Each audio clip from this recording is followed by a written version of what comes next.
कांग्रेस हमेशा से हिंदू विरोधी रही है, लेकिन हिंदू क्यों कांग्रेस विरोधी नहीं होते? शायद वो नहीं समझते कि कांग्रेस ने क्या किया। आपको साल दर साल का ब्यौरा देते हुए बताएंगे कि कैसे कांग्रेस ने हिंदुओं का मजाक बना दिया। 1950 में आया आर्टिकल 25। कांग्रेस 1950 में आर्टिकल 25 को लेकर आई, जिससे धर्म परिवर्तन को मान्यता दे दी गई। और सबसे ज्यादा किसका धर्म परिवर्तन हुआ ये सब जानते हैं, लेकिन ये तो सिर्फ शुरुआत थी। नेहरू 1950 में आर्टिकल 28 लेकर आए और हिंदुओं से धार्मिक शिक्षा का हक छीन लिया। लेकिन आर्टिकल 30 के तहत अल्पसंख्यक अपनी धार्मिक शिक्षा दे सकते हैं। धार्मिक शिक्षा के बाद निशाने पर थी धार्मिक संस्थाएं। 1951 में HRCE एक्ट, 1951 में Hindu religious and charitable endowment act लेकर आए। उन्होंने कारण दिया कि बड़े मंदिरों का रखरखाव सही से हो सके, लेकिन इसकी आड़ में कब्जे कर लिए, जिसके तहत भारत में मौजूद बड़े बड़े मंदिरों का प्रबंध सरकार ने अपने हाथों में ले लिया और मनमाने ढंग से इनकी संपत्ति का दुरुपयोग किया। और ये सिर्फ हिंदुओं के मंदिर पर लागू था, बाकी धर्मों या धार्मिक स्थल पर लागू नहीं था। 1956 में हिंदू कोड बिल आया। 1956 में नेहरू सरकार हिंदू कोड बिल लेकर आई, लेकिन अल्पसंख्यकों के लिए इन्होंने पर्सनल लॉ बोर्ड को बिल्कुल हाथ नहीं लगाया। मतलब एक ही है, देश में एक जाति कद संविधान कानून से और दूसरी अपने धर्म के कानून के हिसाब से, और आज भी यूनिफॉर्म सिविल कोड से कतराते हैं। कांग्रेस ने लगाई आरक्षण की आग।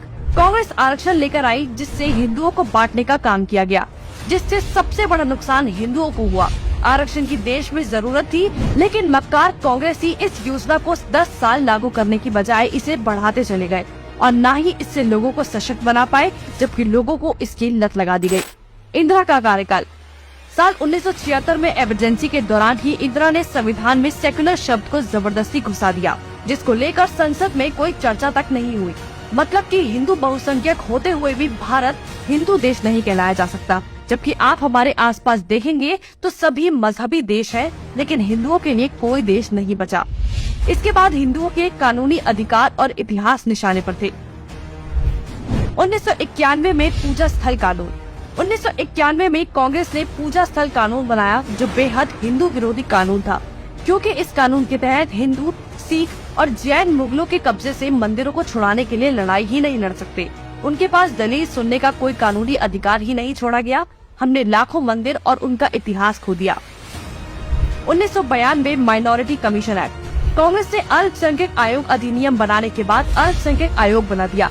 ऐसा करके कांग्रेस ने धर्म विशेष के लोगों को स्पेशल दर्जा तो दिया ही, हिंदुओं को बांट दिया, जिसके तहत सरकार की हर योजना का सबसे ज्यादा फायदा धर्म विशेष के लोगों को ही मिलता है, जिससे कांग्रेस ने सांप को भी मार दिया और लाठी को भी नहीं टूटने दिया। मतलब साफ है, हिंदुओं को भी बांट दिया और धर्म विशेष के लोगों को भी खुश कर दिया। जब देश सेकुलर बना दिया तो मेजॉरिटी और माइनॉरिटी की जरूरत ही क्या थी। 1995 में वक्फ बोर्ड कानून। 1995 में वक्फ बोर्ड कानून बनाकर कांग्रेस ने एक और महापाप किया। वक्फ बोर्ड को असीमित शक्ति दे दी गई। आज स्थिति ये है कि वक्फ बोर्ड किसी भी संपत्ति पर दावा कर दे तो कोर्ट से भी कोई मदद नहीं मिलेगी। रेलवे और रक्षा के बाद संपत्ति के मामले में वक्फ बोर्ड देश में तीसरे स्थान पर पहुंच गया है।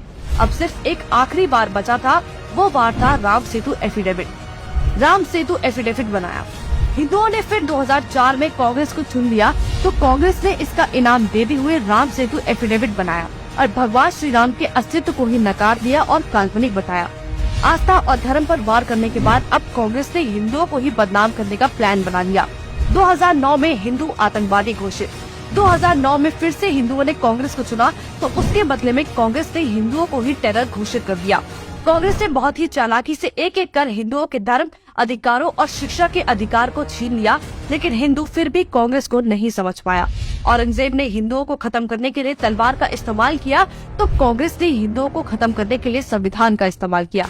फिर भी कांग्रेस ही बोल रहे हैं कि लोकतंत्र खत्म हो रहा है, जबकि लोकतंत्र नहीं, हिंदू और हिंदुत्व खत्म हो रहा है।